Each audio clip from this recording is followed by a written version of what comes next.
სამწუხაროდ მოგონებებს ვერ გაგიზიარებთ, იმიტომ რომ უბრალოდ ცხოვრებაში არ შევხვედივართ ერთმანეთს. მე ვერ მოვესწარ იმას. 1886 წლის 14 აპრილს ვასილ ახმეტელაშვილს და მის მეუღლეს მარია მოდიშელიძეს შეეძინათ ვაჟი, რომელსაც ალექსანდრე დაარქვეს. სახლი, სადაც სანდრო ახმეტელი დაიბადა, აღარ არსებობს. მათი სახლისაგან ერთი კედელიღა შემორჩა. ბავშვობაში ძალიან ცელქი და მოუსვენარი ყოფილა. 5 წლის ასაკში უნდა დაძმა თამაშობდა და რაღაცა ნაჯახი მოხდა ხელში და ამ ნაჯახით საჩვენებელი თითის ფალანგა წაეთალა. მთელი ცხოვრების მანძილზე ამას განიცდიდა. იმ დროისათვის ანაკაში ახმეტელაშვილებს მინისტერანტ ეძახდნენ, რადგან ამ გვარის წარმომადგენლებს დიდი მისწრაფება ჰქონდათ სწავლისადმი და გამოირჩეოდნენ ნიჭიერებით. სანდრო ახმეტელს უყვარდა, უზომოდ უყვარდა თავისი მშობლიური სოფელი.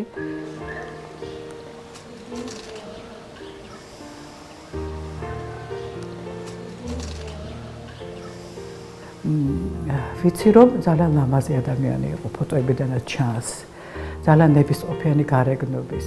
ამბობენ რომ ჰქონდა ელვარე ძალიან ცეცხლოვანი თვალები, რომელიც სიბნელიშიც კი ანათებდა. ჰქონდა ძალიან თბილი და კეთილი ღიმილი, თუმცა ძალიან ძლიერი პიროვნება იყო ამავდროულად. ახალგაზრდობიდან ძალიან მრავალმხრივი ინტერესების ადამიანი იყო, როგორც ირკვევა, რაც ჩვენ ვიცით, იმიტომ რომ სწავლობდა იურიდიულ ფაკულტეტზე. პეტერბურგის მართალი არ დაამთავრა, მაგრამ მომავალი იურისტი უნდა გამოსულიყო. ეწეოდა აქტიურ პოლიტიკურ ცხოვრებას. ის იყო ეროვნულ-დემოკრატიული პარტიის წევრი, სხვათა შორის იყო დამფუძნებელი კრების წევრი 1918-21 წლებში, მაშინდელი პარლამენტი. ოღონდ ოპოზიციური პარტიიდან ის არ იყო ეროვნულ-დემოკრატიული პარტიის წევრი იყო და 1918 წლის 26 მაისის დამოუკიდებლობის აქტზე ხელი აქვს მოწერილი. აინტერესებს ლიტერატურა, მუსიკა, საოპერო ხელოვნება. ეცი სიტყვით, უდი უაღრესად ფართო გაქანების ადამიანია. მამამისი მღვდელი იყო, ხო, ვასილ ახმეტელაშვილი და ის გუნდში მღეროდა, საეკლესიო გუნდში, ვოკალური მონაცემიც ჰქონია. სხვათა შორის პარალელურად რასაკვირველია კიდევ აქ ინტერესები და დაინტერესებული ამ პერიოდში ავიაციით. და ცდილობს რაღაცა მოდელი შექმნას თვითმფრინავის, მფრინავი აპარატის. და წარმოიდგინეთ რაღაცა პატარა მანძილზე ეს აპარატი გაფრენილა კიდეც. თაწმინდიდან გადმოხდა და ძლივს გადარჩა მართალია, მაგრამ შემდეგ როგორც ამბობდა თურმე ძალიან დიდი სიამოვნე წუთებით წამები რაც იფრინა. საბოლოოდ დამკვიდრდა თეატრში და მთელი თავისი ეს ნიჭი, გაქანება, ენერგია სწორედ აქ გამოხატა. რაც შეეხება მის თეატრალურ მოღვაწეობას, ძალიან ადრე დაიწყო, ასე ვთქვათ, ეს 14 წლის იყო, როცა პირველი წარმოდგენის გამართვა სცადა თელავში. გოდი თვითონ დაწერა რაღაცა, მე პიესასაც ვერ უწოდებ ამას, მაგრამ მოიხმო თავის თანატოლები, შეასწავლა ტექსტი, ვინაიდან თვითონ თელავში რაღაც პატარა აივანი ჰქონია, მეგობრის სახლში გამართეს ეს წარმოდგენა. წარმოდგენამ ძალიან დიდი ინტერესი გამოიწვია თელაველები, ბევრი დიდძალი ხალხი მოსულა და გადაუთელიათ ის ბაღჩა თუ ვენახი და მერე სახლის პატრონს მეორე სპექტაკლის გამართვის უფლება აღარ მიუცია. შემდეგ 1910 წელს უკვე პეტერბურგში სწავლობდა იურიდიულ ფაკულტეტზე, ზაფხულში ჩამოსული, ასე ვთქვათ, მაჩხანში დგას სპექტაკლს, ეს არის სუბათაშვილი დიოჟინის ღალატი, უკვე ძალიან სერიოზულად უდგება ამ საკითხს, დეკორაციებიც მოიხატა, კოსტიუმები შეიკერა და გაიმართა წარმოდგენა და სხვათა შორის ძალიან წარმატებული. არ აქვს არავითარი თეატრალური განათლება, იურიდიული ფაკულტეტის სტუდენტია უბრალოდ.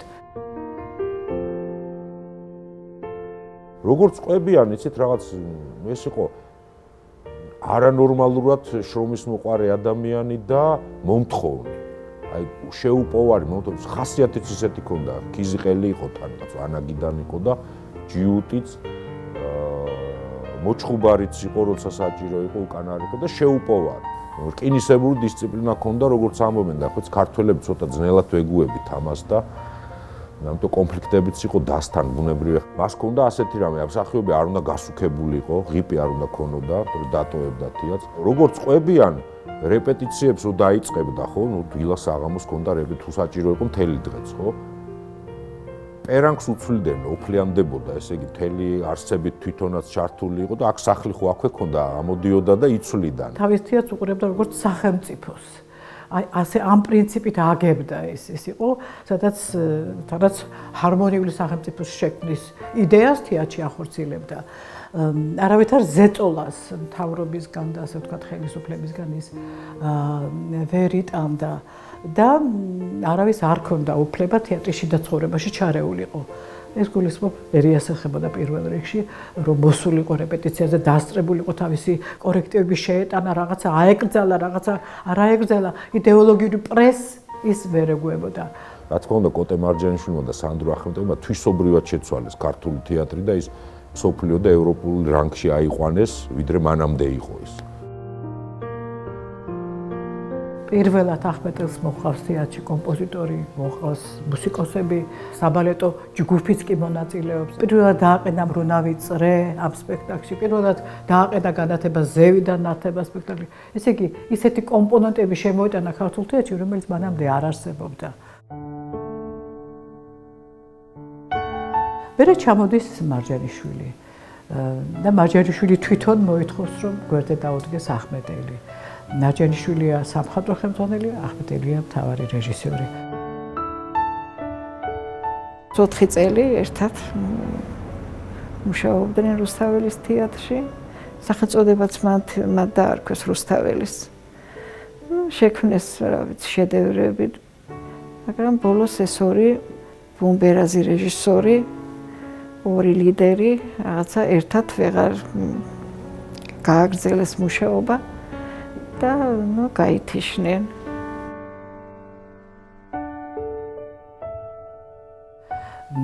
ფაქტობრივად განხეთქილების ვაშლად იქცა ლამარა. პირველი მოქმედება მარჯანიშვილის მიხედვით დაიდგა და შემდეგ უკვე მარჯანიშვილი ავად გახდა და ახმეტელს მიეცა საშუალება სულ სხვა გზით წაიყვანა ეს სპექტაკლი. უკვე იხელა, ვეღარ შეიკავათ. ერთ-ერთი შეხვედრის დროს აი ამ კონფლიქტში გული წავიდა ახმეტელს. წარმოიდგინეთ თქვენ ასეთი ძლიერი პიროვნება და აი გულყრა დაემართა ისეთი არასასიამოვნო ლაპარაკი მოვიდა მარჯანიშვილთან. მოიჯახუნა მარჯანიშვილმა და წავიდა, მაგრამ ახმეტელმა მისწერა წერილი, სადაც სთხოვს, რომ ძვირფასო კოტე, დაბრუნდი, ეს შენი თეატრია, მე წავალ საერთოდ, მე შენ გადმოგცემ ამ თეატრს, მაგრამ ეს მოთხოვნა, ეს თხოვნა უპასუხო დარჩა.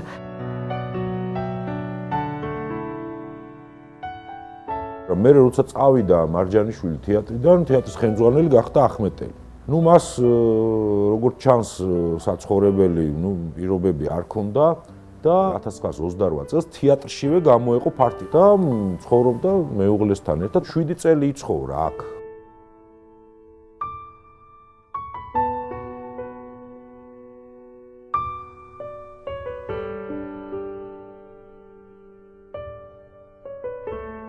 პირველი ქორწინება არ იყო ფლად ბედნიერი. ხასიათობრივი შეუთავსებლობის გამო. ძალიან კოლორიტული იყო ქალბატონი ბებიაჩემი. სიცოცხლის ბოლომდე ვერ შეგვა იმას, რომ ეს კავშირი დაირღვა. ტასო როსტომაშვილთან 2 შვილი ჰყავდა. ეს მამაჩემი შალვა და ბიძაჩემი ჯიმშერი, თვითონ ჯუანშერი დაარქვა.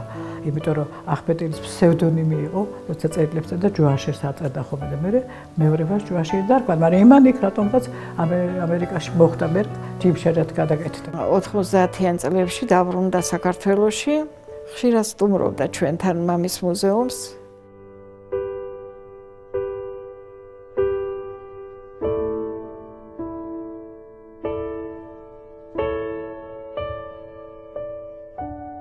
აი ბოლოს რომ მოვიდა, დაბლად მუზეუმის ეზოში დადიოდა.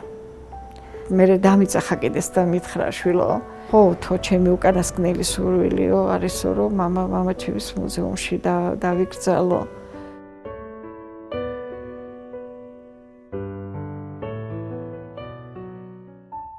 უკვე დიდი ხნის გაცილებული იყო ტასო როსტომაშვილთან, როდესაც მის ცხოვრებაში თამარ წულუკიძე გამოჩნდა.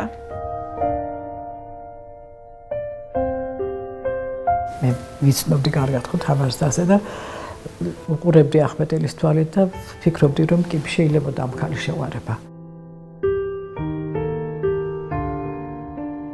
თამარ წულუკიძე წამყვანი მსახიობი იყო ახმეტელის თეატრში. მასთან ბედნიერი იყო. იქ დიდი სიყვარული იყო.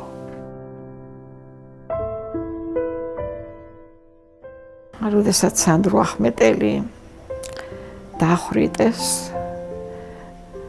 და თამარ წულუკიძე გადაასახლეს, თამარ წულუკიძე 34 წლის იყო. მათი უდედმამოთ დარჩენილი მათი პატარა ვაჟი სანდი მამიდასთან ეკატერინესთან იზრდებოდა. და 16 წლის ასაკში და წასულიყო დედასთან გადასახლებაში.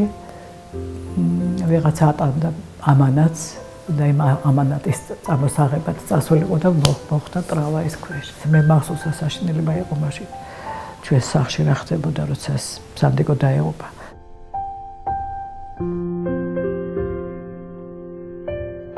რაც შეეხება კონფლიქტს, რა მოხდა? ნუ ეს კონფლიქტი მე როგორც ჩემი გადასახედიდან ასეა, უბრალოდ ბერიამ გამოიყენა. რომ ანუ მან პირდაპირ ვერ იტანდა და კი არ მოხსნა და რაღაც, აი დასში მოხდა რაღაც უთანხმო. ეს მოხდა როგორ? 1935 წელს რუსთაველის თეატრი ბაქოში მიემგზავრება გასტროლებზე. მიდიოდა სპექტაკლი ლამარას ჩვენება.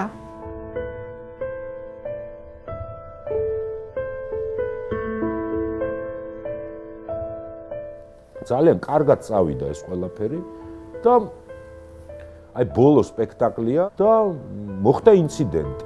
თამარ წულუკიძის ანუ ახმეტელის მეუღლის წიგნში მხოლოდ ერთი სიცოცხლე მას მოთხრობილი აქვს სულ სხვანაირად ეს ინციდენტი. აკაკი ვასაძეს თავის მოგონებებში სულ სხვანაირად. ახლა თუ შევაჯერებთ, გამოდის ასეთი რამე. დღე ხორავა ბაქოში შეხვდა თავის ნაცნობს, ვიღაც ძველ ახალგაზრდობის ნაცნობს, რომელმაც დაპატიჟა რომ მოდი რამდენხანი არ მინახე რაღაცა დავლე. ამან თქვა სპექტაკლი მაგ ნუ რაც 1-2 ჭიქა რას გიზავს დალიეს.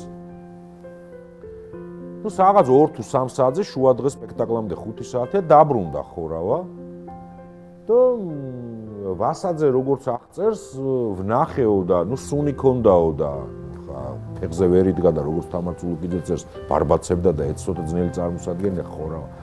ყველა მთასავით კაცი და ესეთი კაცი იყო და მე უთხარიო რომ არ გინდა ეხა საშას მიუტანენ ამბავს და ის ხო იცი გაგიჟდება და მოდი დაიძინე სპექტაკლამდე გააკ დრო 4 საათი გამოიძინებ და ითამაშე და არაფერი მართლაც იმაში ჩავკეტეო რა ქვია საგრემიოროში სპექტაკლის წინ მივედი გავაღეო და უკვე გამოფხიზ და წყალი შეისყა რაღაცა არაფერი ითამაშაო მაგრამ ნუ სუნი ბუნებრივია ეხლა სასმელი სუნი არ გადის ხო წულუკიძე წერს რომ პირიქით ისეთი მთვრალი იყო რომ წაიქცაო და დაუვარდი ხელიდანო მოკლედ და აი ჩაიშალა სპექტაკლი არ ვიცი მე მაინც გონია რომ ასეთი უკიდურესობა არ იყო უბრალოდ იყო ყველა მიხვდა რომ ნასვამი იყო ნუ სუნი ქონდა და რა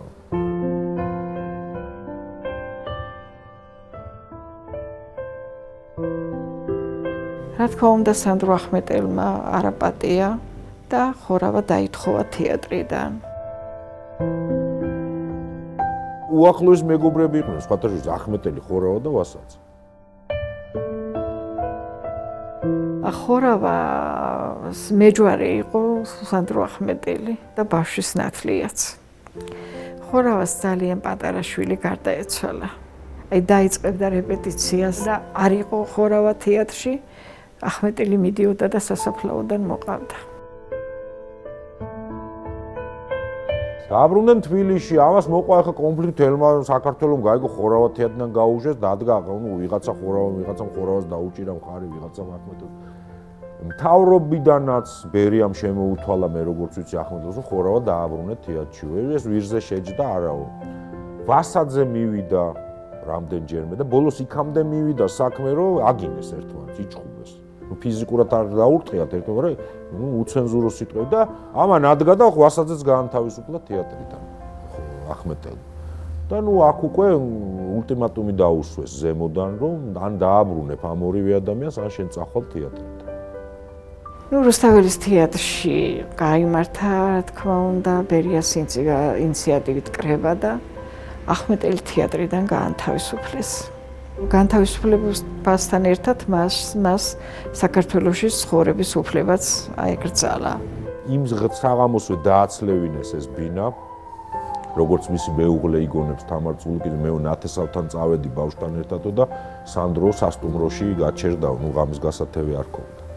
ის მიდის მოსკოვში, თეატრალურმა მოსკოვმა ფართოდ გავხსნა გზა და სთავაზობდნენ დადგმებს სხვადასხვა თეატრში. იქაც არ დააცალეს და რა თქმა უნდა ისევ ბერია. ეს იყო იცით ეს ტრობა მოდიოდა 20-იანი წლებიდან. ასეთ ეს საქმე ახმეტელის წინააღმდეგ იკერებოდა წლების მანძილზე. ახმეტელი იყო უმართავი ადამიანი, მისი დამორჩილება იყო შეუძლებელი. რაღაც ჩარჩოებში მოქცევა და რაღაცა საბჭოთა სისტემის სამსახურში ჩაყენება და მით უმეტეს თქვენ წარმოიდგინეთ, რომ ის არის ქვეყნის პირველი თეატრის სამხატვრო ხელმძღვანელი და დირექტორი, ხო? მით უმეტეს ახმეტელი დგავს სპექტაკლებს, მიხედვითობაში მისი ბოლო შედევრი ეს არის ყაჩაღები, რომელსაც უწოდებს ინტირანოს, ტირანის წინააღმდეგ და ეს არის 33 წელს წარმოიდგინეთ რა დროს ხდება ეს, როცა ძვინვარებს ტირანია ქვეყანაში. ვინ აპატიებდა ამას, ხო? სხვათა შორის ერთი ისტორია, არ ვიცი მე ეს რამდენად მართალია, აი ეგ რუსთაველის თეატრს მოგეხსენება წინ აქვთ ესეთი აივანია, ხო? მცირე სცენიდან გამოსასვლელი, აი ეს იქ აღლუმების და იმის დროს იქ მაგდებოდა ხოლმე კომუნისტების დროს ბელადების სურათები და ასევე მან იკვრებოდა აივნის წინ რომ იქიდან ადამიანს დაენახა, აფიშები კი იყო, მაგრამ დიდი ასოებით რა სპექტაკლი გადის. და ერთხელაც ნუ ახმეტელი აქ ცხოვრობს, აქ მუშაობს, ხო? მოდის საღამო ხანია და მეორე დღის სპექტაკლი და ეს მეორე დილას არის აღლუმი, ეს სურათებია დამაგრებული და ნუ საღამო სპექტაკლია, ხო? მეორე დღეს არის ლაპარაკი. და დაინახა რომ ესენია გამოკრული ეს ბელადების სურათები და ქვევით არის წარწერა ლამარა წერია, ნუ სპექტაკლი მისი. არ ვიცი რა ეშმაკურმა ემან, შემოვიდა თეატრში რაღაც ადმინისტრატორი ვიღაცას რაღაცა გაბრძანება გასცა და მეორე დღეს თელმა ხალხმა აგერ ზღვა ხალხმა ჩაიარა, ხედავენ არის ეს გამოკრული და ქვევით აწერია ინტირანოს ტირანების ყაჩაღები. აი ამ ფოტოების ქვეშ ხო ბელადების. ანუ სპექტაკლი შეცვალა და ეს ტექსტი და ნუ ეს თან ვერ შეედავები სპექტაკლის აფიშაა გამოცხადება ამის ქვე. აი ესეთი რამეა გაკეთებული. ანუ ახლა ლავრენტი ბერია არ იყო ის კაცი რომ ესეთი რამე გამოპარეს ხუთმა ქალაქმა გაიგო ხო. აი რომ მიდიოდა თქვა ბერია რეპეტიციებზე და რამდენჯერმე ახმეტელმა შენიშნა მისცა რომ ნუ თუ არ იცის სეკას პირველმა მდივანმა რომ რეპეტიციებზე შესვლა არ შეიძლებაო. რეპეტიციას ატარებს რუსთაველის თეატრის დიდი დარბაზი წარმოიდგინეთ, ეხლა რეჟისორის გარდა დარბაზში არავინ არის, სცენაზე მსახიობი რეპეტიცია მიდის და უცებ რაღაცაზე მოიხედა და უკანა რიგში ვიღაც კაცი ზის, რაღაცა ბლოკნოტით რაღაცებს იწერს. და დაუძახა იქ თან ვინ არის ეს კაციო და ესო ანიშნე ზემოდან, ნუ ესე ბერიას და და მე მივიდა უთხრა ვინახა რომ ამანაც უთხრა ნუ რაღაცა და მე არ მჭირდება იმან უთხრა როგორ მე დავალებული მო და ყურში მოკიდა ხელი და გამოიყვანა ეს კაცი ხო. აი მაგალითად ყვებოდნენ იმას რომ აზორის პრემიერა რომ იყო ახმეტელმა რა თქმა უნდა მოსაწვევი გაგზავნა პრემიერაზე ბერია მიდის დაგვიანებით რა თქმა უნდა კარის კაცი გაფრთხილებულია და კარებს არ უხსნის მივიდნენ ახმეტეს და უცხრეს რომ უკვე აღარ შეიძლება ბერიაო დაცვით არის მოსულიო და ნუ ჩავიდა ახმეტელი რა თქმა უნდა გაუხსნა კარები ბერიას მაგრამ უთხრა რომ მე დღეს თქვენ სპექტაკლზე ვერ შემოგეშვებთო. მოდით თავის დროზე 8 საათზე, ხო? და ეხლა ნახევარი სპექტაკლი ფაქტიურად უკვე გასულია და თქვენ ყველა ჩემი სპექტაკლი ანტისაბჭოური გონიათო და მე მინდა რომ თავიდანვე უყუროთ ჩემს სპექტაკლს. და რა თქმა უნდა ეს ხო კარგი არ იყო არა, რა თქმა უნდა ახმეტელისთვის. მაგრამ რა ქნას გახური სიჯიუტე და პრინციპულობა ქონდა ისეთი რომ რუსთაველზე მე ასე გამიგია, იცით რომ ის რუსთაველზე იდგა და ჩამოიარა თავის შავი მაშინ მანქანები ესე კი არ იყო დღეს რო ვერ დადიან ხო? ორი მანქანა იყო, მე როგორც ვიცით, რომ ერთი ბერი მაშინ არ იყო ასე დიდი დაცვები ხო? ერთში დაცვა იდგა და საშაო დაჯექი მანქანაშიო იქით მივდივარ და სახში მიგიყვანო და ამან აი მე როგორც ვიცი ასეთი ძალიან აგდებული ტონით მიდი გაი და ეს მარტო გაიარე არ უთხრა იქ მე მიაყოლა ახელებს არ უჭირთ ხოლმე ეს ასეთი გინება. ნუ ახლა წარმოიდგინეთ თქვენ ეს ყველაფერი გროვდება ხო ბუნებრივია ახლა ეს 1 და 2 არ არის ასეთი შემთხვევები. აი მაგალითად ცნობილი ფაქტია ესიც რომ ქიაჩელის ქუჩაზე როგორ დაპატიჟეს ბერია და ბერიამ უთხრა რომ მე არა ცოტა ხნით ვარ მოსული სამსახურში და წავიდე ვერ ამოვალო ამოდი ლავრენტი ამ დონეზე იყო ურთიერთობები. ახმეტებელ თუ არ ქცალიაო და მიაყოლა გინება როგორ კარგი მაგრამ მე როგორც ვიცი ის ვერ გაიგო ბერიამ და მე იქ ერთ-ერთმა იქ ყოფმა ამ ახმეტელთან ერთად სტუმართაგანმა დაიძახა რომ ბერიას გასაგონად რაშვები საშა როგორ აგინებ ჩვენ ლავრენტის და მაშინ მოკრა მან ყური.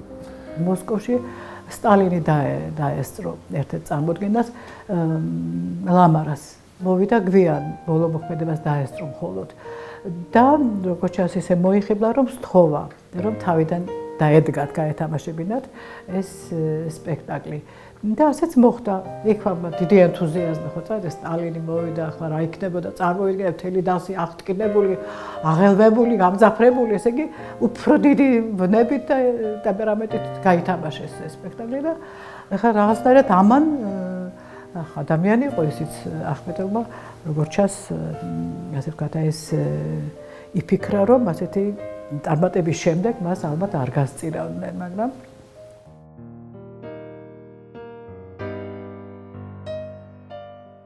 1936 წლის ნოემბერში მოსკოვში დააპატიმრეს ახმეტელი და ბერიამ ყველაფერი გააკეთა იმისთვის, რომ ახმეტელი თბილისში გასამართლებულიყო. ჩემი მშობლები მაშინ დედა ჩემი და ასე ვთქვა მამა ჩემი ახალგაზრდები ცხოვრობდნენ მაჯარიშვილის თეატრის ეზოში. დედა გასული იყო, ვთქვათ, აი ამ მაჯარიშვილის ქუჩაზე და დაინახა, რომ მოდის სატვირთო საბარგო მანქანა და იმ მანქანაზე ღია გახსნილ იმაზე დგას ახმეტელი შემართული, დაჭერილი და ხელმორკილებით. ასე ჩამოატარეს სანახავად ალბათ ქალაქში, გაატარეს ასე ვთქვათ მაჯარიშვილის ქუჩაზე და რუსთაველის თეატრის გავლით და წაიყვანეს საპრობილეში. სამგარეჯოელი გამოქლივიძე სტუდენტი იყო, როდესაც დააპატიმრეს. აი ფსიქოლოგიური ზემოქმედების მიზნით ახმეტელის საკანში შეაგდეს. ნუ მანიხილა საშინლად ნაწამები ახმეტელი. ფეხები გადამტრეული ჰქონდა. თავის ახესულ დასისხლიანებული. ნუ საშინელ მდგომარეობაში ნახა გამოქლივიძეს უთქავს, რომ მალე შეიცვლება სიტუაციაო. მე გავმართლდებიო და აი ბერიას ამას არ ვაპატიებო. ერთი 3 თუ 4 თვე სრულიად გაუტეხელი იყო და ვერაფერი ვერ ათქმევინეს. რაღაცა საქმე შეთითქმეს. მილიონი რაღაცა საშინელი ბრალდებები აღკიდეს და იმას კიდე იმედი ჰქონდა, მე მგონი რაღაცა სტალინის რაღაცა იმედი ჰქონდა, რომ ის დაიხსნიდა იქიდან, მაგრამ 1937 წლის 29 ივნისს ახმეტელი დახვრიტეს. სხვათაშორის მასთან ერთად რამდენიმე ამ თეატრის მსახიობი დახვრიტეს, აი ეს ცნობილი 10 კაციანი ჯგუფი, რომელმაც სტალინს გაუგზავნეს წერილი, რომ დაგვიბრუნეთ ჩვენი მასწავლებელი და იქ რამდენიმე იყო, ყველა იმ დღეს არ დაუხრიტეს, მაგრამ ახმეტელთან ერთად რამდენიმე დახვრიტეს. მე სხვათაშორის ყოფილვარ ოჯახებში, მსახიობთა ოჯახებში, სადაც ფოტოები იყო, არება დამასახელებისთან, დიდი თაყვანისმცემლები კი იყვნენ ახმეტელის, მაგრამ ფოტოებზე ახმეტელის სახეები ამოჩიჩქნული იყო ხოლმე. მე მახსოვს მე და მამა ვიყავით, როგორი გულის ტკივილით წამოვედით იქიდან.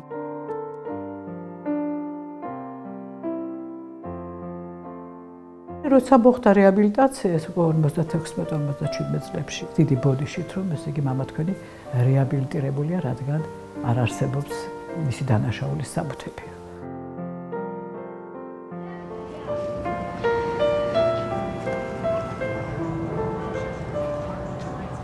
აი ესე, რა ვქნათ, აბა ასეთი იყო ცხოვრება.